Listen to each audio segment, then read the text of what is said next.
Welcome back to another interesting tutorial about your Windows PC. And in today's video, I will show you on how to remove a user account on your Windows PC without any stress. Let me show you how. Very first thing you want to do is to go ahead and make sure you come down below right here. Right click on Start, then go ahead and click on Run. And this dialog box, Run box here is going to pop up. Go ahead and type in this particular command right here. Then go ahead and hit on OK. And this is going to pop up right here. Next thing you want to do is to go ahead and select a user account that you want to remove.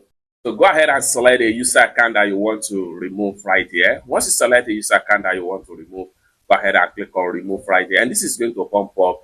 You can choose to remove this particular from this computer user list, and then this particular person will no longer be allowed to use this computer. Are you sure you want to remove this person? Go ahead and hit on yes right here, and they will be completely removed without any stress. It's that simple. For more useful tutorial tips and tricks on how best to use your Windows PC, consider to subscribe.